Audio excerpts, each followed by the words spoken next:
Hello दोस्तों, पुनः आप सभी का हमारे YouTube चैनल पर स्वागत है। जैसा कि आप सभी को बताया गया था कि इस चैनल पर आरपीसी द्वारा आयोजित असिस्टेंट प्रोफेसर वैकेंसी की जूलॉजी सब्जेक्ट से तैयारी करवाई जाएगी और इस सीरीज का पहला वीडियो अपलोड हो चुका है।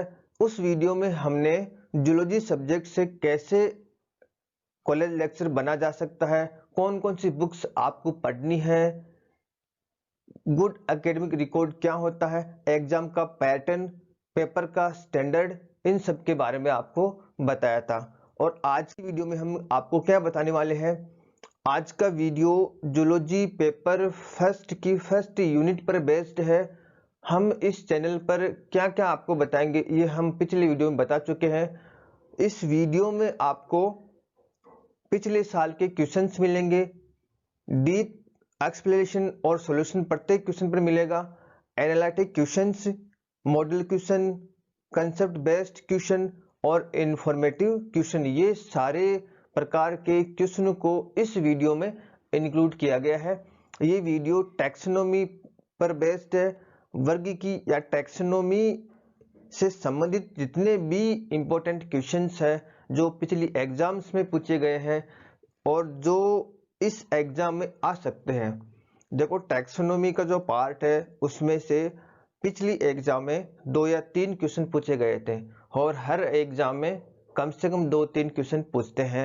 इसलिए इस पार्ट को आप इग्नोर मत कीजिए, इसको अच्छे से तैयार कीजिए। हालांकि इसकी बुक्स है वो हमें अवेलेबल नहीं हो पाती है, हिंदी में कुछ बुक्स अलग से नहीं है। इंग्लिश की बुक्स मैंने आपको बताई थी पिछले वीडियो में, उसका लिंक भी वहां पर दिया था। तो इस वीडियो में हम उसी स्टैंडर्ड बुक से कुछ क्वेश्चंस है वो तैयार किए गए और आपके सामने इस वीडियो में उस क्वेश्चन को एक्सप्लेन किया जाएगा, उस क्वेश्चन पर डिस्कशन किया जाएगा। तो शुरू करते हैं। पहले क्वेश्चन की बात करता हूं मैं। ये क्वेश्चन है थोड़ा कंफ्यूजिंग है। कई बार क्या होता है जब टाइम हमारे पास कम होता है और जो एग्जाम होता है, देखो पिछली बार एग्जाम हुई थी वो ऑनलाइन एग्जाम हुई थी और ऑनलाइन एग्जाम में क्या होता है कंप्यूटर स्क्रीन पे जब हम क्वेश्चन सोल्व करते हैं तो उस टाइम उस स्थिति का जो एक्सपीरियंस है वो ऑफलाइन एग्जाम से थोड़ा उल्टा होता है और हमारा ब्रेन प्रॉपर वे में उस ऑफलाइन एग्जाम की तरह काम नहीं करता है। इस क्वेश्चन को यदि आप जल्दीबाजी में पढ़ेंगे तो आप गलत कर सकते हैं। क्वेश्चन है the founder of taxonomy is. Founder of, यहाँ पर फादर और फाउंडर में आपको डिफरेंस करना है। फादर और फाउंडर अलग अलग चीज है। कई बार हम इसको फादर समझ के और हम इसका आंसर गलत करके आ जाते हैं। तो यहाँ पे फाउंडर है, फाउंडर यानी संस्थापक। टैक्सोनॉमी का संस्थापक कौन है? 4 ऑप्शन है, कार्ल वॉन लिन्ने, अरिस्टोटल, विटेकर और लेमार्क। यदि इसका सही आंसर की बात करें तो इसका सही आंसर है अरिस्टोटल। क्यों?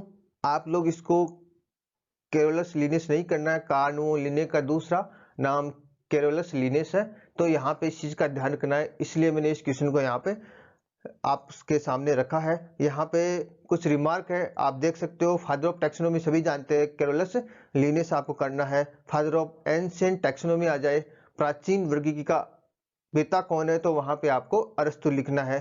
The father of modern taxonomy की बात करें तो वहां पर आपको कार्ल वॉन लिन्ने या कैरोलस लिनियस या कार्ल लिनियस आपको करना है।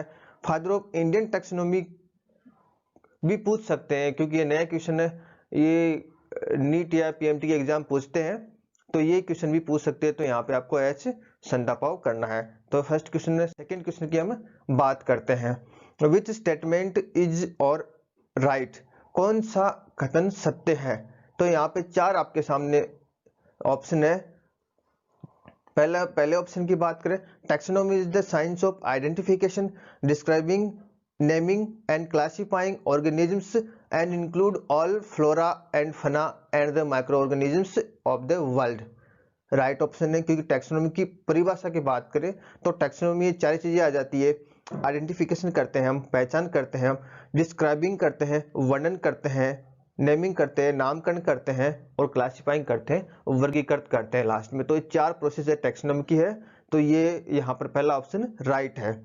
दूसरे ऑप्शन की बात करें, systematics deals with the evolutionary relationships between organisms, यह भी सही है। हम सिस्टेमेटिक्स की बात करें तो वहां पे जो जीवों का जो इवोल्यूशनरी जो एस्पेक्ट है, विकासात्मक पहलू है, उसको भी इंक्लूड किया जाता है। यानी उनके पूर्वज कौन थे, उनका पूर्वज के साथ क्या क्या संबंध था, कौन कौन से फीचर्स है वो पूर्वज से मेल खाते हैं, तो इन सारी चीजों को हम यहाँ पे इंक्लूड करते हैं। तो दूसरा ऑप्शन भी सही है।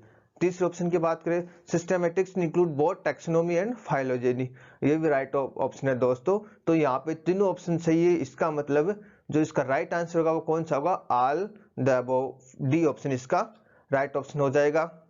एक साइड में कुछ टर्म दी हुई है, दूसरी साइड में बायोलॉजिस्ट है, कौन कौन सी टर्म किस किस के द्वारा दी गई है, ये इस टाइप का क्वेश्चन है। यहाँ पे जो 4 टर्म दी हुई है आपके सामने ऑप्शन में देख सकते हो, टैक्सोनॉमी है, यहाँ देखो टैक्सोनॉमी है, और टैक्सोनॉमी के बाद में सिस्टेमेटिक्स है, न्यू सिस्टेमेटिक्स है और टैक्सोन है। टैक्सोनॉमी वाला जो क्वेश्चन है वो पिछली बार पूछा गया था आरपीएससी में। टैक्सोनॉमी की बात करें तो टैक्सोनॉमी किसने दिया था, टैक्सोनॉमी वर्ड दिया था एपीडी कंडोले ने, ये आप याद रख लेना। सिस्टेमेटिक्स की बात करें तो सिस्टेमेटिक्स पहले दिया गया था। देखो यार, टैक्सोनॉमी 1813 में दिया गया था और सिस्टेमेटिक्स 1735 में दिया गया था, यानी सिस्टेमेटिक्स पहले आया है। सिस्टेमेटिक्स पहले आया है, टैक्सोनॉमी उसके बाद में आई है। तो सिस्टेमेटिक्स बड़ा हो गया, जो पहले आता है वो बड़ा होता है, जो बाद में आता है वो छोटा होता है। तो आप इसको इस हिसाब से भी याद रख सकते हो कि सिस्टेमेटिक्स बड़ी ब्रांच है, टैक्सोनॉमी छोटी ब्रांच है। तो सिस्टेमेटिक्स किसने दी थी, सिस्टेमेटिक्स दी थी कैरोलस लीनियस ने। न्यू सिस्टेमेटिक्स ये बाद में आई है, लास्ट में आई। तो न्यू सिस्टेमेटिक्स किसने दी है, यहाँ पे टैक्सोन का भी हमें ध्यान रखना है, टैक्सोन आया उससे पहले। तो न्यू सिस्टेमेटिक्स किसने दी है, न्यू सिस्टेमेटिक्स दी है हक्सले ने। और यदि हम टैक्सोन की बात करें, टैक्सोन किसने दिया है, एडोल्फ मेयर। यहाँ पे एक चीज ध्यान रखनी है, जो हम मेयर की बात कर रहे हैं, ये मेयर वो मेयर नहीं है जिसने स्पीशीज कंसेप्ट दी है, बायोलॉजिकल कंसेप्ट ऑफ स्पीशीज जिसने दी है, वो वाले मेयर यहाँ पे नहीं है। उस मेयर की स्पेलिंग ये है MAYR,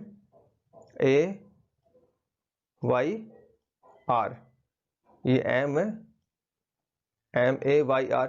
तो उस मेयर की स्पेलिंग है MAYR, वो मेयर अलग है, ये मेयर अलग है, ये आपको ध्यान रखनी है। तो इसके राइट ऑप्शन की बात करें तो इसमें राइट ऑप्शन कौन सा हो जाएगा, इसमें राइट ऑप्शन हो जाएगा सी। अब मैं बात करूं नेक्स्ट क्वेश्चन की, यहाँ पे नेक्स्ट क्वेश्चन की मैं बात करूं, टेक्स्ट, यहाँ पे आपको 3 ऑप्शन दिए गए हैं। क्यों 3 ऑप्शन मैंने यहाँ पे दिए हैं, ये एक ही क्वेश्चन है, उसको 3 प्रकार से पूछा गया है, 3 प्रकार से।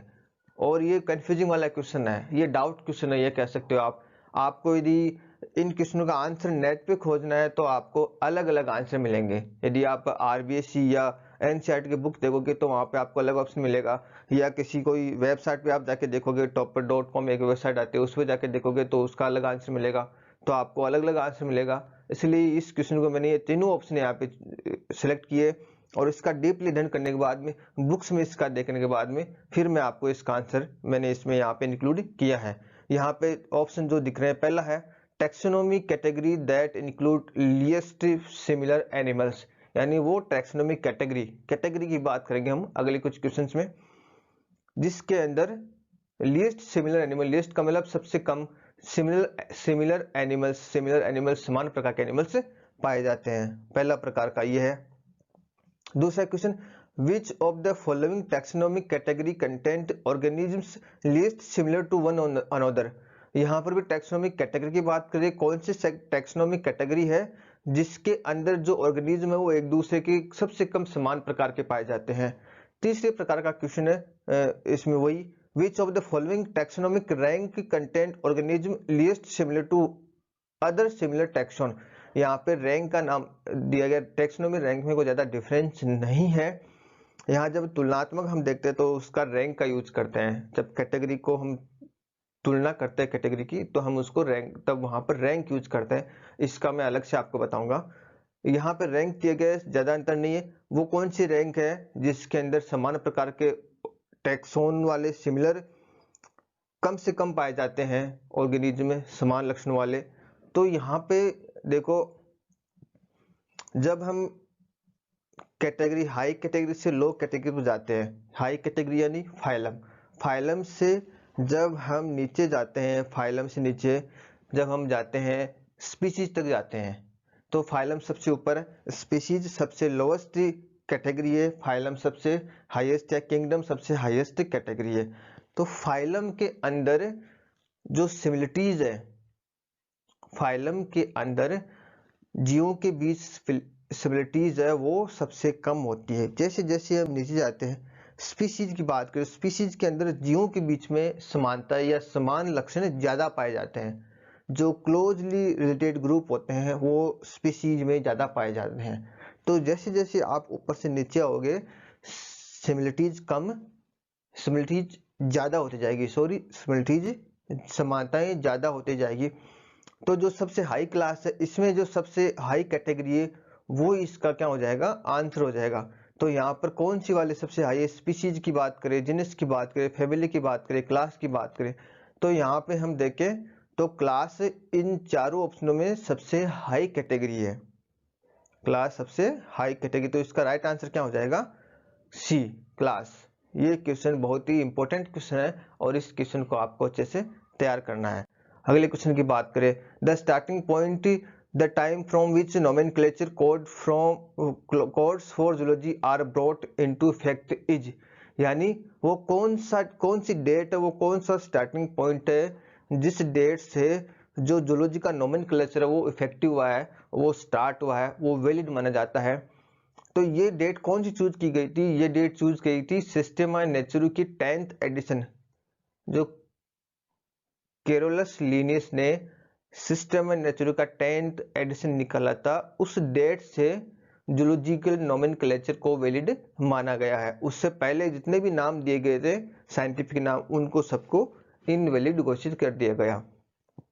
तो यहाँ पे 4 ऑप्शन है, कौन सी डेट है, यहाँ पे एक क्वेश्चन से कई क्वेश्चन आप निकाल सकते हो। इसका जो आंसर है वो कौन सा हो जाएगा, इसका आंसर बी हो जाएगा, 1/1/1758, यानी 1/1/1758 को सिस्टेमा नेचुरी का 10th एडिशन पब्लिश हुआ था। 1/1/1980 यहाँ पर दिया हुआ है, 1980 ये डेट भी इंपॉर्टेंट है क्योंकि इस डेट से बैक्टीरिया का क्लासिफिकेशन शुरू होता है। 1/5/1753, ये 53 ही है, ये बॉटनी का नोमेनक्लेचर इस डेट से माना जाता है। 1/1/1735 है, ये 4th ऑप्शन है, ये है सिस्टेमा नेचुरी के फर्स्ट एडिशन की। अगले क्वेश्चन की बात करते हैं, the word species was coined bye, species word किसके द्वारा कॉइन किया गया था, तो इसका राइट आंसर है जॉन रे के द्वारा। ये आपको ध्यान रखना है। ऐसे क्वेश्चन भी, सीधे क्वेश्चन भी पूछ सकते हैं, इंफॉर्मेटिव क्वेश्चन भी पूछ सकते हैं, तो ये आपको ध्यान रखना है।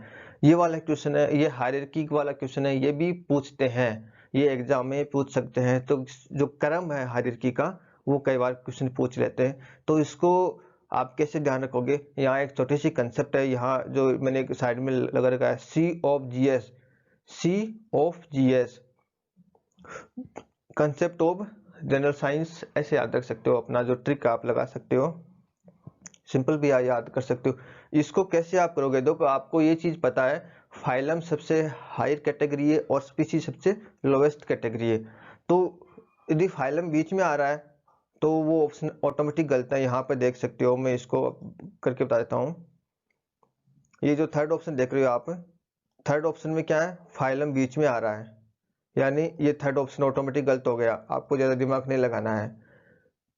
फर्स्ट ऑप्शन की बात करूं, इसमें मैं बात करूं स्पीशीज, ये वाला, ये देखो स्पीशीज सबसे लोवेस्ट कैटेगरी है, स्पीशीज बीच में आ रहा है, इसमें देखो स्पीशीज बीच में आ रहा है, फर्स्ट वाले ऑप्शन में स्पीशीज बीच में आ रहा है, तो ऑटोमेटिक ये ऑप्शन गलत हो गए।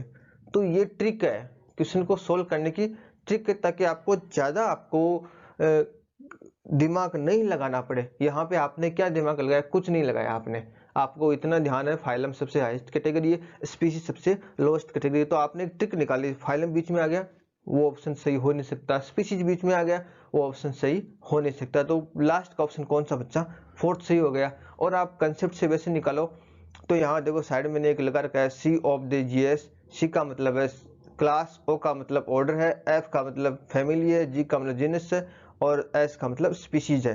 तो यहाँ पे देख सकते हो नीचे से लिया है, स्पीशीज से लिया है, स्पीशीज के बाद में जीनस आ गया, फिर फैमिली आ गई, फिर ऑर्डर आ गया, फिर क्लास आ गया। तो ये राइट आंसर हो गया।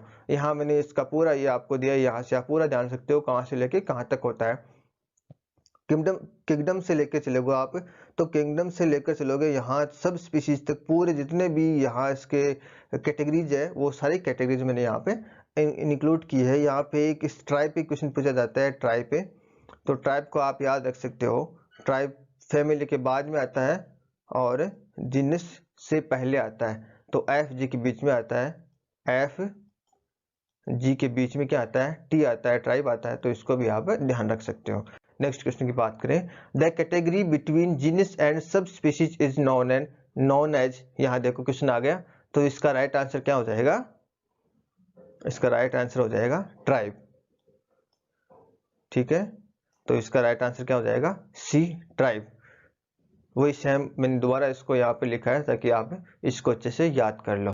नेक्स्ट क्वेश्चन की बात करें, taxonomy keys are based on the, taxonomy keys है वो किस पे बेस्ड होती है, इसका राइट आंसर क्या हो जाएगा, मॉर्फोलॉजिकल कैरेक्टर। ये क्वेश्चन भी कई बार पूछ लेते हैं एग्जाम में, तो इसको भी आपको ध्यान रखना है। नेक्स्ट क्वेश्चन की बात करते हैं, biogenetic law was given by, biogenetic law किसके द्वारा दिया गया है, इसका राइट आंसर क्या हो जाएगा, हेकल के द्वारा बायोलॉजिकल लॉ दिया गया है। ठीक है, इसका आप एक चीज और ध्यान रख सकते हो, हेकल ने बायोजेनेटिक लॉ दिया था और उसके साथ ही हेकल ने फाइलोजेनिक ट्री की कंसेप्ट को भी इवोल्व किया था। फाइलोजेनिक ट्री किसने दिए थे, हेकल ने दिए थे ये थ्योरी। फाइलोजेनी की जो थ्योरी है वो किसने दी थी, हेकल ने दी थी। ये क्वेश्चन भी कई बार पूछ लेते हैं, ये क्वेश्चन पूछा गया है एचसीएफ 2011 के अंदर। नेक्स्ट क्वेश्चन की बात करता हूं मैं, which of the following taxonomic categories contain organism belonging to the same class but not to the same family. कहने का मतलब ऐसी हमें कैटेगरी ढूंढनी है जो सेम क्लास से बिलोंग करती है परंतु सेम फैमिली से नहीं। तो ऑर्डर की बात करें तो ऑर्डर सेम क्लास से बिलोंग करते हैं। क्यों, क्योंकि एक क्लास में कई ऑर्डर हो सकते हैं, एक क्लास में कई ऑर्डर हो सकते हैं। कैसे कि आपने जो हायरार्की देखी है वहां पे, यहाँ मैंने फिर हायरार्की दिखाई है, तो यहाँ पे देख लो आप, ये क्लास है, क्लास से नीचे की कौन सी ऑर्डर है, तो एक क्लास में कई ऑर्डर हो सकते हैं। तो वो सारे के सारे ऑर्डर है वो किससे बिलोंग कर रहे हैं, सेम क्लास से बिलोंग कर रहे हैं। ठीक है, लेकिन वो ऑर्डर सेम फैमिली से बिलोंग नहीं कर रहे क्योंकि अलग अलग फैमिलीज है ना, इसलिए इसका राइट आंसर क्या हो जाएगा, ऑर्डर हो जाएगा। नेक्स्ट क्वेश्चन की बात करता हूँ, the biological concept of species was proposed by, biological concept की बात करते हैं तो किसने प्रपोज की थी, वो प्रपोज की थी मेयर ने। ये पहले मैं बता के गया हूँ, मेयर, ये मेयर अलग है और जो पहले मैंने मेयर बताया था वो मेयर अलग है। जिसने टैक्सोन टर्म को कॉइंड किया था, टैक्सोन टर्म दी थी, वो मेयर अलग है, और जिसने बायोलॉजिकल कंसेप्ट ऑफ स्पीशीज दी है वो मेयर अलग है। इसके अलावा और चीज आप ध्यान रख सकते हो, जो टाइपोलॉजिकल कंसेप्ट ऑफ स्पीशीज किसने दी है, अरिस्टोटल, लिनिस और जॉन रे, ये तीन है, तीनों ने टाइपोलॉजिकल कंसेप्ट ऑफ स्पीशीज दी है। दूसरी बायोलॉजिकल कंसेप्ट ऑफ स्पीशीज किन किन ने साइंटिस्ट ने दी है, मेयर ने और जॉर्डन ने। तीसरी इवोल्यूशनरी स्पीशीज कंसेप्ट सिम्पसन ने दी है। नेक्स्ट क्वेश्चन की बात करते हैं, 5 kingdom classification was given by, ये सबको पता है, फिर भी कई बार एग्जाम में पूछ लेते हैं इसलिए मैंने इंक्लूड किया, ये विटेकर ने दिया है। Contribution of Carolus Linnaeus is, Carolus Linnaeus ने क्या किया है, उन्होंने बाइनोमियल नोमेनक्लेचर दिया है, तो इसका राइट आंसर क्या हो जाएगा, सी। नेक्स्ट क्वेश्चन की बात करते हैं, which is or incorrect statement. यहाँ पे ये भी ध्यान रखना है कि क्वेश्चन क्या पूछ रहा है, करेक्ट नहीं पूछ रहा है, इनकरेक्ट कौन सा है। ए टैक्सोनॉमिक कैटेगरी डेजिग्नेट्स ए रैंक और लेवल इन हायरार्किकल क्लासिफिकेशन। एक टैक्सोनॉमिक कैटेगरी है वो किसको, एक रैंक को या एक लेवल को रिप्रेजेंट करती है, किसमें, हायरार्किकल क्लासिफिकेशन में। राइट ऑप्शन है ये।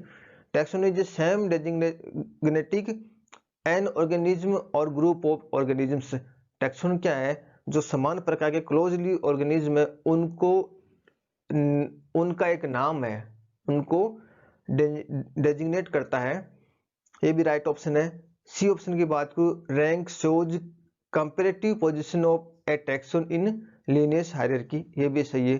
दी लीनियस हायरार्की में हम बात करें, पदानुक्रमण में बात करें, लीनियस पदानुक्रमण में बात करें तो टैक्स जो रैंक क्या होती है वो कंपैरेटिव पोजीशन बताती है एक टैक्सोन की, कि टैक्सोन ये वाला टैक्सोन कहाँ पर है, ये टैक्सोन कहाँ पर है। तो ये सारे के सारे ऑप्शन सही है। तो यहाँ पर डी ऑप्शन क्या हो जाएगा, इसका राइट आंसर हो जाएगा। नॉन ऑफ दी कोई भी इनकरेक्ट नहीं है, ठीक है। तो डी इसका राइट ऑप्शन हो जाएगा। यहाँ पे इस कैटेगरी, रैंक और टैक्सोन में क्या अंतर है उसको हम एक एग्जाम्पल से समझते हैं। एग्जाम्पल क्या है, class of human is Mammalia and class of parrot is aves. ये एक सेंटेंस है। जो मैमेलिया की क्लास है वो ह्यूमन है, ह्यूमन की जो क्लास है वो मैमेलिया है और पैरट की जो क्लास है वो एविज है। तो यहाँ से हमें यदि हम इसी सेंटेंस से यदि निकाले तो कैटेगरी क्या हो गई, यहाँ पर क्लास हो गई। कैटेगरी क्या हो गई, क्लास। क्लास ये क्या है, कैटेगरी है। और रैंक की बात करूँ तो रैंक क्या है, रैंक भी यहाँ पर क्लास है, लेकिन कब, जब हम इसको कंपैरेटिव एस्पेक्ट में यूज करते हैं। टैक्सोन की बात करें, टैक्सोन यहाँ पे क्या है, मैमेलिया एंड एविज, यहाँ पे टैक्सोन है। तो ये टैक्सोन, कैटेगरी और रैंक में डिफरेंस है, आप इसको ध्यान रख सकते हो।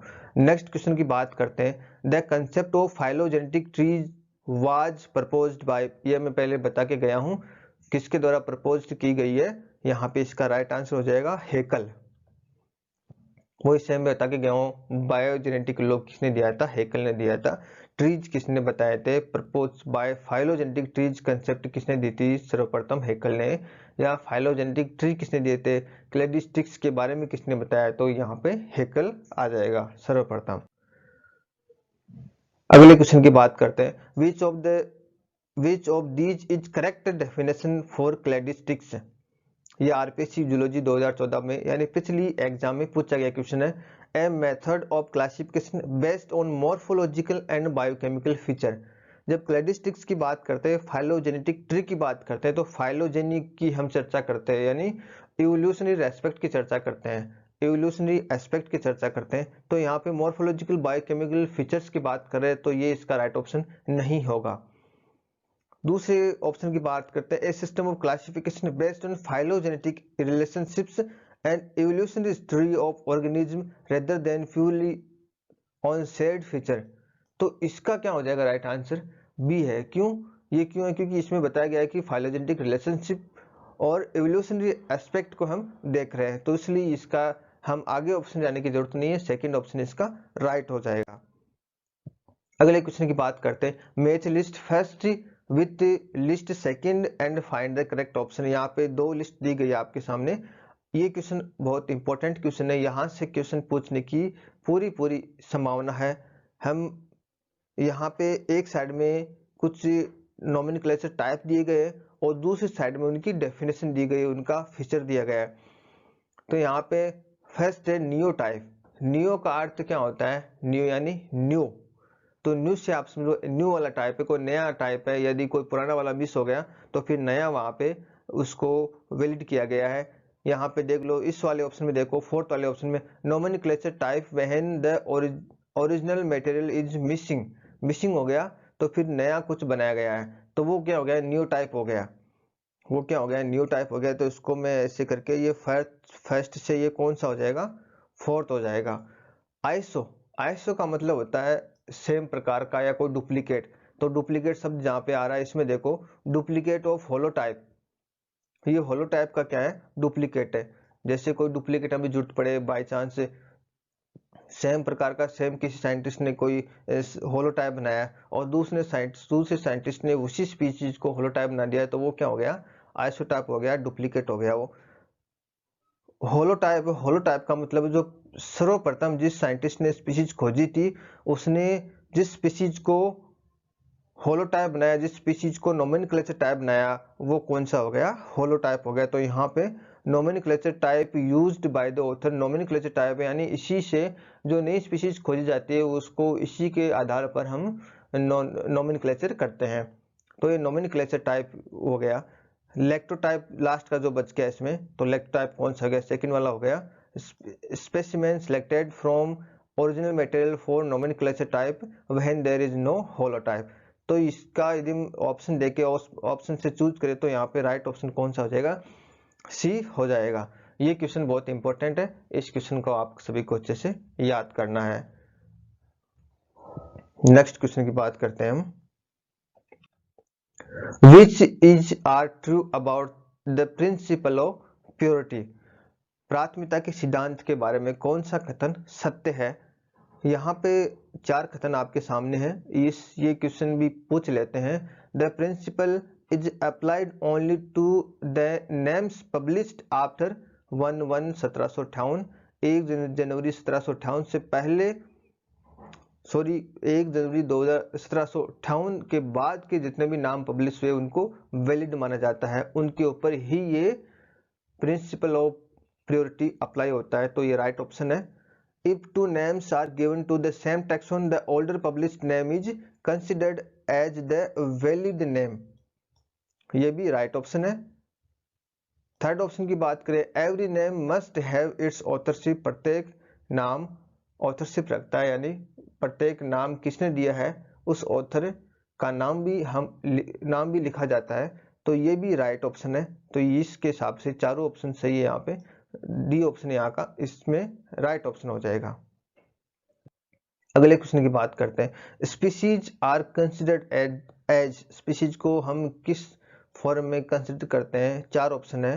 Basic unit of classification, lowest unit of classification, highest rank of classification, artificial concept of human mind which can not be defined in absolute term. तो डी तो वैसे भी नहीं होगा इस प्रकार का, हाईएस्ट यूनिट भी नहीं है क्लासिफिकेशन की, तो ये भी राइट ऑप्शन नहीं है। Lowest unit of classification, lowest unit नहीं है, बेसिक यूनिट है, यूनिट लोवेस्ट नहीं है, ये बेसिक यूनिट हम इसको कहते हैं। तो इसका राइट ऑप्शन क्या हो गया, ए हो गया। लोवेस्ट कैटेगरी है, यूनिट नहीं है, इस चीज का आपको ध्यान रखना है। यदि यहाँ पे लोवेस्ट कैटेगरी शब्द यूज होता तो वो राइट ऑप्शन हो सकता था, लेकिन लोवेस्ट यूनिट दिया है तो वो सही ऑप्शन नहीं है। नेक्स्ट क्वेश्चन की बात करते हैं। Phonetic classification is based on, phonetic classification किसके ऊपर बेस्ड होता है। यहाँ पे 4 ऑप्शन आपके सामने। The ancestral lineage of existing organisms, observable characteristics of existing organisms, dendrograms based on DNA characteristics, sexual characteristics. यहाँ पे राइट ऑप्शन कौन सा है इसका। यदि आपने क्लासिफिकेशन के टाइप पढ़े हैं तो इसका आप आराम से ऑप्शन राइट लगा सकते हो। इसका राइट ऑप्शन है B, observable classification of characteristics. Phenetic यानी फिनोटाइप आपने पढ़ा होगा जेनेटिक्स में, फिनोटाइप यानी बाह्य आकारिकी। तो बाह्य आकारिकी जिनको हम ऑब्जर्व कर सकते हैं, तो वो वाले कैरेक्टर की यदि हम स्टडी कर रहे हैं तो उस टाइप का जो क्लासिफिकेशन है वो फिनेटिक क्लासिफिकेशन हो गया। जो इसमें फर्स्ट ऑप्शन एंसेस्ट्रल लीनिएज की बात करें, तो एंसेस्ट्रल लीनिएज की जब हम बात करते हैं तो वहां पे इवोल्यूशनरी एस्पेक्ट को देख रहे हैं। तो ये वाला कौन सा, क्लेडिस्टिक्स क्लासिफिकेशन या फाइलोजेनेटिक क्लासिफिकेशन। और जो हम लास्ट वाला बात करें सेक्सुअल कैरेक्टरिस्टिक्स की, तो आपने आर्टिफिशियल क्लासिफिकेशन पढ़ा होगा, उसमें हम सेक्सुअल कैरेक्टरिस्टिक्स को इंक्लूड करते हैं। तो ये आर्टिफिशियल टाइप का क्लासिफिकेशन हो गया, बेस्ट हो गया। तो इसके आधार पर इसका जो राइट ऑप्शन है वो कौन सा हो जाएगा, बी हो जाएगा। नेक्स्ट हम क्वेश्चन की बात करते हैं। Match the list first and second, यहाँ पे 2 लिस्ट दी गई है, टाइप ऑफ क्लासिफिकेशन दिया गया है और कैरेक्टर्स दिए गए हैं। तो यहाँ पे आराम से आप देख सकते हो, जो पिछला क्वेश्चन है उसके आधार पर ही हम इस क्वेश्चन को देख सकते हैं। पिछले क्वेश्चन में मैं आपको बता के गया हूँ, वही चीज आप इसमें देख सकते हो। दी आर्टिफिशियल क्लासिफिकेशन की बात करें, आर्टिफिशियल क्लासिफिकेशन की बात करें तो यहाँ पे आप देख सकते हो इसका जो ऑप्शन है राइट ऑप्शन कौन सा होगा आर्टिफिशियल क्लासिफिकेशन के लिए। पहला ऑप्शन दिया है many character studies with the help of computer, नहीं है। आर्टिफिशियल की बात करते हैं तो वहां पे यहाँ पे सेकंड देखो, morphology, anatomy, reproductive characters, biochemical characters and molecular parameters, क्या इसका राइट ऑप्शन ये है। यदि हम इसका देखें तो फर्स्ट के लिए जो तीसरा वाला है based on single character like similar adaptation और मोड ऑफ लिविंग। तो इसके लिए फर्स्ट के लिए आर्टिफिशियल क्लासिफिकेशन के लिए थर्ड ऑप्शन सही होगा। और फाइलोजेनेटिक क्लासिफिकेशन की बात करें तो फाइलोजेनेटिक्स की जब बात करें तो हम वही वापस इवोल्यूशनरी एस्पेक्ट देखते हैं। तो इसका जो फोर्थ ऑप्शन है शेयर डेराइव्ड कैरेक्टर या व्युत्पत्ति कैरेक्टर, शेयर का मतलब जो शेयर करने वाले कैरेक्टर है एंसेस्टर के साथ, ऑर्गेनिज्म के जो शेयर करने वाले कैरेक्टर है उनकी हम बात करते हैं तो वहां पे हम फाइलोजेनेटिक क्लासिफिकेशन को इंक्लूड करते हैं। तो यहाँ पे थर्ड ऑप्शन है फिनेटिक। फिनेटिक का मैंने बताया था वही मॉर्फोलॉजिकल कैरेक्टर है सारे के सारे, उसको हम इंक्लूड करते हैं। तो यहाँ पे तीसरे वाले के लिए कौन सा हो जाएगा, तीसरे वाले के हो जाएगा सेकंड। और फाइलेटिक, ये फाइलेटिक दो चीजों से बना है, फिनेटिक और क्लेडिस्टिक्स। फिनेटिक या फाइलोजेनेटिक दो शब्दों से मिलकर बना है। तो यहाँ पे इस फाइलेटिक में हम कंप्यूटर का यूज करते हैं, एक तरह से बहुत सारे कैरेक्टर यूज करते हैं और वो कंप्यूटर बेस्ड हम उनकी स्टडी करते हैं। तो यहाँ पे फोर्थ वाले के लिए फर्स्ट हो गया। तो यहाँ से राइट ऑप्शन की बात करें तो यहाँ पर राइट ऑप्शन कौन सा हो जाएगा, बी हो जाएगा। तो इस प्रकार का क्वेश्चन भी एग्जाम में पूछ सकते हैं। नेक्स्ट हम क्वेश्चन की बात करते हैं, match books and with author and choose the correct option. Books दी हुई है, ऑथर दिया गया है। पिछली बार बुक्स ऑथर का क्वेश्चन नहीं पूछा था, इस बार क्वेश्चन पक्का ये क्वेश्चन आने वाला है। तो ये बुक्स भी आपको याद करनी है। यहाँ पर आप देख सकते हो पहली बुक दी हुई है हिस्टोरिया प्लांटेरम। हिस्टोरिया नाम से 3 बुक है, आप याद रख लो। हिस्टोरिया नाम से टोटल 3 बुक है, हिस्टोरिया एनिमेलिया, हिस्टोरिया प्लांटेरम और हिस्टोरिया नेचुरलिस। 3 बुक्स है। हिस्टोरिया प्लांटेरम यानी प्लांट, तो यहां पर आप देख सकते हो प्लांट की बात कर रहे हैं। आपसे पूछे कि फादर ऑफ प्लांट कौन है, फादर ऑफ बॉटनी, प्लांट का मतलब बॉटनी, फादर ऑफ बॉटनी कौन है, तो थियोफ्रेस्टस। क्यों, क्योंकि उन्होंने प्लांट्स के बारे में क्लासिफिकेशन है प्लांट्स का है वो सारा का सारा उन्होंने सबसे सर्वप्रथम दिया था। तो यहाँ पे हिस्टोरिया प्लांटेरम किसने लिखी है, थियोफ्रेस्टस ने। आप ऐसे याद इसको रख सकते हो। हिस्टोरिया एनिमेलिया की बात करें तो एनिमल्स की जब बात करते हैं तो हम किसकी बात करते हैं, अरस्तु की बात करते हैं। तो हिस्टोरिया एनिमेलिया किसने लिखी है, अरस्तु ने लिखी है। स्पीशीज प्लांटेरम की बात करते हैं, स्पीशीज है यानी स्पीशीज जो टर्म है या स्पीशीज जो क्लासिफिकेशन है, हम स्पीशीज की बात करते हैं, बायनोमियल क्लासिफिकेशन की बात करते हैं, नोमेनक्लेचर की बात करते हैं, तो वो किसने दिया था, कैरोलस लीनियस ने। और द ओरिजिन ऑफ स्पीशीज, ये सबसे ज्यादा उस टाइम में इस बुक ने साइंटिस्टों का दिमाग या साइंटिस्टों को प्रभावित किया था। ये किसने लिखी थी, डार्विन ने लिखी थी। तो यहाँ इसका जो राइट ऑप्शन है वो क्या हो जाएगा, यहाँ पे सी इसका राइट ऑप्शन हो जाएगा। इसको आपको ध्यान रखना है। एक सिस्टेमा नेचुरी है, उसको भी आप याद रख सकते हो। सिस्टेमा नेचुरी कैरोलस लीनियस की बुक है। एक बुक और है जेनेरा प्लांटेरम, जेनेरा प्लांटेरम। तो जेनेरा प्लांटेरम दो साइंटिस्ट के द्वारा लिखी गई बुक है। सबसे पहले इसको लिखा था कैरोलस लीनियस ने, उसके बाद में इसको लिखा था बेंथम व हुकर ने। तो बेंथम हुकर वाला ऑप्शन आ रहा है, कैरोलस लीनियस वाला नहीं आ रहा है उससे। चारों ऑप्शन में तो आपको बेंथम और हुकर करना है। नेक्स्ट क्वेश्चन की बात करते हैं, ए ग्रुप ऑफ प्लांट्स और animal with similar traits of any rank is. Group of plants और animals with similar trait of any rank is क्या कहलाता है, इसका आंसर क्या हो जाएगा, टैक्सन। इस टाइप का क्वेश्चन भी पूछ सकते हैं, तो ये भी आपको ध्यान रखना है।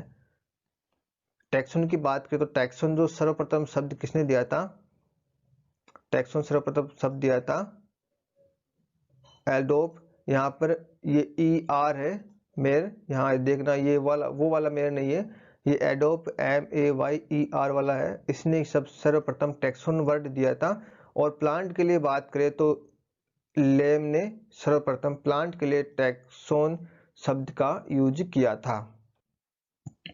नेक्स्ट क्वेश्चन की बात करते हैं, बायोसिस्टेमेटिक्स एंड बायोसिस्टेमेटिक्स का जो उद्देश्य है वो क्या है। यहाँ पर 4 ऑप्शन दिए गए हैं।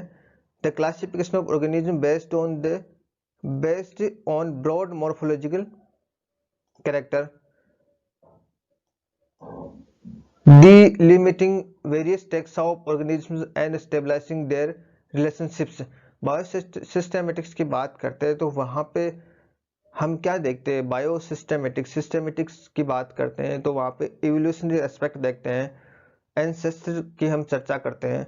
तो यहाँ का जो राइट ऑप्शन है इसमें कौन सा होगा, सी वाला होगा। क्यों? क्योंकि यहाँ देख सकते हो आप, classification of organisms based on their evolutionary history and stabilizing their phylogeny on the totality of various parameters from all fields of studies.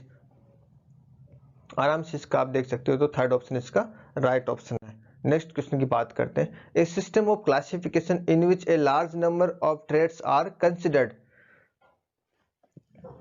जिसमें हम बहुत ज्यादा ट्रेड्स की चर्चा करते हैं, वो वाला कौन सा क्लासिफिकेशन है? तो इसका राइट ऑप्शन क्या हो जाएगा, नेचुरल सिस्टम। आर्टिफिशियल सिस्टम की बात करते हैं तो वहां पे हम सिंगल कैरेक्टर की चर्चा करते हैं, सिर्फ एक कैरेक्टर की चर्चा करते हैं, और नेचुरल सिस्टम में हम कई कैरेक्टर का अध्ययन करते हैं, कई मॉर्फोलॉजिकल कैरेक्टर्स की स्टडी करते हैं। नेक्स्ट क्वेश्चन देखते हैं। Phylogenetic classification is based on, phylogenetic classification किस पे बेस्ड होता है? तो इसका राइट आंसर क्या हो जाएगा, इसका राइट आंसर हो जाएगा डी, कॉमन एवोल्यूशनरी डेंसेंट, यानी कॉमन एवोल्यूशनरी जो एस्पेक्ट होता है उस पे ये क्लासिफिकेशन बेस्ड होता है।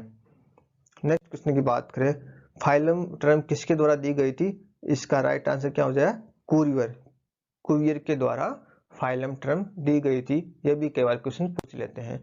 नेक्स्ट क्वेश्चन की बात करते हैं। Artificial system of classification was first use by, artificial system classification सबसे पहले किसने यूज किया था? तो इसका राइट आंसर क्या हो जाएगा, कैरोलस लिनियस ने सर्वप्रथम artificial system of classification use किया था।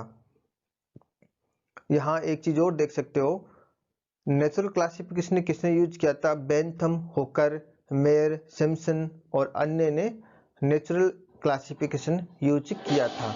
आर्टिफिशियल क्लासिफिकेशन अरस्तु, लिनियस इनके द्वारा यूज किया गया था। नेक्स्ट क्वेश्चन की बात करें, classification given by Bentham and Hooker, Hooker और बेंथम के द्वारा क्लासिफिकेशन जो दिया गया था वो किस प्रकार का था? वो था नेचुरल प्रकार का। तो इसका राइट आंसर क्या हो जाएगा, B. Classification given by Bentham Hooker is natural system, monocots were placed after dicots, closely related families were separated, gymnosperms were placed between dicots and monocots. तो ये सब यानी प्लांट्स के बारे में, प्लांट्स का क्लासिफिकेशन बेंथम और हुकर के द्वारा दिया गया था, वो नेचुरल प्रकार का था। नेक्स्ट क्वेश्चन की बात करते हैं। Family tree is represented by, family tree को किसके द्वारा रिप्रेजेंटेड किया जाता है? फैमिली ट्री को हम किसके द्वारा करते हैं? क्लेडोग्राम के द्वारा हम रिप्रेजेंट करते हैं। तो इसका राइट आंसर क्या हो जाएगा, क्लेडोग्राम। और भी चीजें कुछ याद रख सकते हो। अर्बोरियम क्या होता है? ये botanical garden devoted to trees, ऐसा बोटेनिकल गार्डन होता है जो सिर्फ ट्रीज से बना होता है, पेड़ों से बना होता है। हर्बेरियम की बात करते हैं तो यहाँ पे हर्बेरियम में क्या होता है, जो प्लांट स्पेसिमेन है, सूखे प्लांट स्पेसिमेन है, उनको माउंटेड किया जाता है एक सीट के ऊपर, पेपर की सीट के ऊपर, उनका कलेक्शन रखा जाता है हर्बेरियम के अंदर। म्यूजियम क्या होता है? म्यूजियम इस प्रकार की एक बिल्डिंग होती है जहाँ पे हिस्टोरिकल, साइंटिफिक, आर्टिस्टिक से और कल्चरल प्रकार के कई इंटरेस्ट, इनके कई प्रकार के ऑब्जेक्ट स्टोर किए जाते हैं या एग्जिबिटेड किए जाते हैं, प्रदर्शित किए जाते हैं। नेक्स्ट क्वेश्चन की चर्चा करते हैं। यहाँ पे दो लिस्ट है, लिस्ट फर्स्ट और list second. Autonym, tautonym, synonym, homonym, ये चार शब्द है। इस पे भी क्वेश्चन पूछ लेते हैं। तो ये चारों शब्द क्या होते हैं, इनका हमें यहाँ पे चर्चा करनी है। ऑटोनिम, ऑटोनिम क्या होते हैं? ऑटोनिम मतलब वो ऑटो मतलब वो दोबारा रिपीट होते हैं। तो इसका जो राइट ऑप्शन हम देखें, राइट ऑप्शन इसका क्या होगा? ऑटोनिम के लिए क्या हो जाएगा? ऑटोनिम के लिए हम बात करें तो used in trinomial nomenclature when species and सब स्पीशीज नेम आर सेम। यहाँ पे ऑटोनिम आ रहा है। यहाँ पे हम देख सकते हैं कि उसको जब ट्राइनोमियल नोमेनक्लेचर हम यूज करते हैं, वहां पे जैसे होमो सेपियन, सेपियन हम लिखते हैं, होमो सेपियन, सेपियन, सेपियन और सेपियन दो बार आ रहा है, तो ये क्या हो गया? ये ऑटोनिम हो गया। यानी जो स्पीशीज और सब स्पीशीज है वो जब एक साथ रिपीट हो रही है, सेम सब नेम रिपीट हो रहा है, तो उसको हम कहते हैं ऑटोनिम। और हम बात करें टोटोनिम, टोटोनिम की बात करते हैं तब हम स्पीशीज और जीनस जब दो सेम रिपीट हो रहे हैं तब उसको हम क्या क्या कहते हैं, टोटोनिम। जैसे रेटस रेटस, तो ये क्या है, टोटोनिम है। इसके अलावा सिनोनिम की बात करते हो, सिनोनिम का मतलब पर्यायवाची शब्द होता है, हिंदी में हम देखें तो इसका राइट आंसर क्या हो जाएगा, alternative scientific names that pertain to the same taxon. एक टेक्सोन के लिए कई नाम दिए जाते हैं अल्टरनेटिव, तो वो क्या हो जाएंगे, सिनोनिम हो जाएंगे। और होमोनिम्स, होमोनिम्स हम देखें तो हम हिंदी में इसको समानवाची कहते हैं। वो वाले कौन से होते हैं, वो अलग अलग डिफरेंट प्रकार के जो टैक्सोन है, लेकिन वो सेम ही जिनस के होने चाहिए, सेम ही जिनस के विभिन्न टैक्सोन है, उनके लिए जो नाम दिए जाते हैं, सेम नाम दिए जाते हैं, वो कौन से होते हैं, होमोनिम। यानी एक ऐसा नेम, एक टैक्सोन को जो नेम दिया गया है वो दूसरे टैक्सोन को जो नाम दिया गया है वो दोनों सेम है। टैक्सोन का मतलब स्पीशीज कह सकते हो आप। जैसे कहने का मतलब है एक ही फैमिली में दो, एक फैमिली में एक का नाम मनोज है, दूसरी फैमिली में एक का नाम मनोज है, तो वो दूसरी फैमिली का है, ताऊ के लड़के का नाम मनोज है और काका के लड़के का नाम मनोज है, तो वो क्या हो गए, वो होमोनिम हो गए। मतलब वो है तो एक ही जिनस के, एक ही वंश के हैं, लेकिन वो काका का और ताऊ का है, नेम सेम है, वहां पे वो क्या हो गया, होमोनिम हो गया। सिनोनिम क्या हो गया है, जैसे मनोज के नाम कई नाम हो गए, सेम सेम नाम हो गए, तो वहां पे वो क्या हो गए, सिनोनिम हो गए। अगला क्वेश्चन है rattus rattus is, rattus rattus क्या है, यानी ये रिपीट हो रहा है, स्पीशीज और जीनस का नाम सेम है यहाँ पर है, तो यहाँ पे इसका राइट ऑप्शन क्या हो जाएगा, ट्यूटोनिम, ए राइट ऑप्शन हो जाएगा। अगला क्वेश्चन देखते हैं, generic name should be written as, generic name को हम कैसे लिख सकते हैं, इसका राइट ऑप्शन क्या हो जाएगा, सी, फर्स्ट लेटर कैपिटल और सिंगल वर्ड। तो ये जेनेरिक जीनस और स्पीशीज की बात करते हैं तो पहला वाला जो लेटर है, पहला वाला, दो बाइनोमियल कलेक्शन में दो नाम लिखे जाते हैं, एक स्पीशीज, एक ऑर्गेनिज्म के लिए, टैक्सोन के लिए, तो यहाँ पे जो पहला नाम है उसमें first letter small, first letter capital और सिंगल वर्ड होता है, तो राइट ऑप्शन सी हो गया, ये सबको पता है। नेक्स्ट क्वेश्चन की चर्चा करते हैं, in taxonomy a author name is written in parenthesis, parenthesis में यदि किसी ऑथर का नाम लिखा गया है किसी साइंटिफिक नेम में, तो उसका मतलब क्या है, उसका क्या अर्थ निकलता है, तो यहाँ पे चार ऑप्शन है, when the species is transfer from one genus to another genus to retain its original author and date, right, ये राइट है। When original name of species is become invalid, ये नहीं है। When alternative name is use, नहीं है। All of the above, नहीं है, तो इसमें राइट ऑप्शन क्या हो जाएगा, A. First edition of ICZN was published in, first edition ICZN का कब पब्लिश हुआ है, तो ये इसका राइट ऑप्शन क्या हो जाएगा, सी, 1961 में। यहाँ पे कुछ रिमार्क है वो देख सकते हो आप, फर्स्ट एडिशन 1961 में पब्लिश हुआ था आईसीजेडन का, 1963 में सेकंड हुआ था, 1972 में थर्ड हुआ था और 1999 में फोर्थ हुआ था। आईसीजेडन एक संस्था भी है, international commission of zoological nomenclature है, उसका निर्माण या वो कब बनी थी, वो 1895 इफेक्टिव, 1895 में इफेक्टिव में आई थी या बनी थी या इसका निर्माण हुआ था।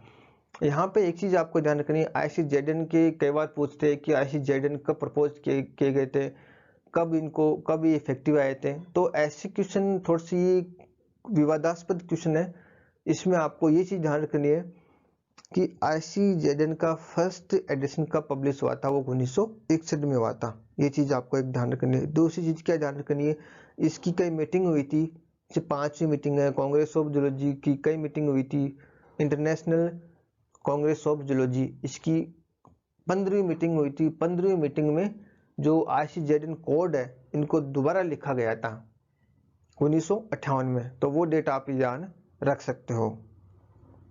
1901 में वो पब्लिश हुए थे।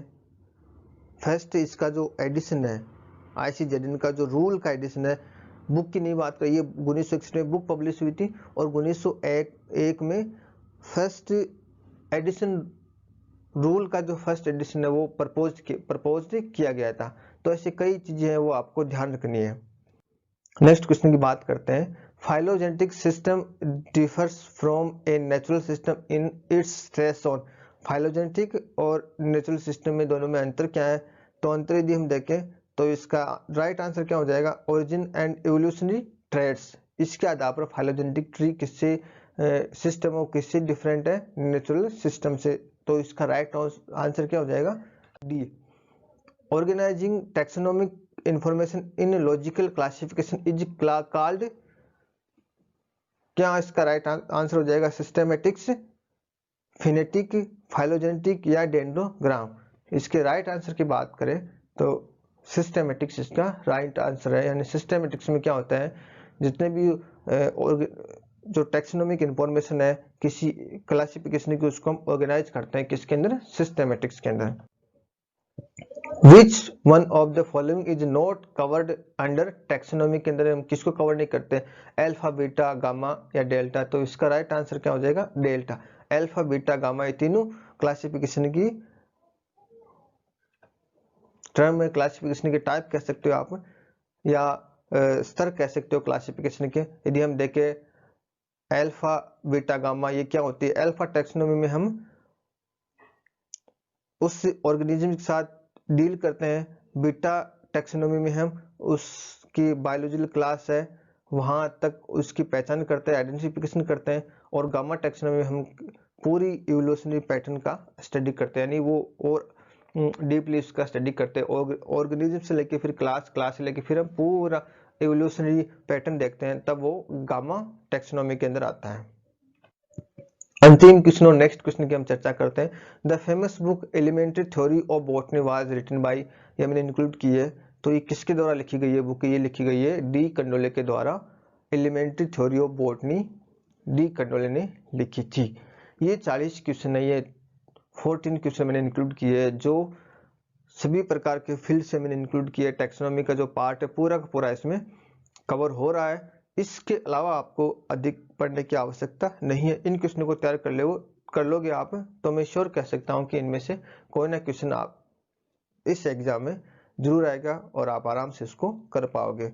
इसी के साथ आज का वीडियो यही हम समाप्त करते हैं। तब तक के लिए बाय बाय। नेक्स्ट वीडियो में है फिर नया टॉपिक लेके आएंगे, नए मल्टीपल चॉइस क्वेश्चंस लेकर आएंगे। तब तक के लिए बाय, धन्यवाद।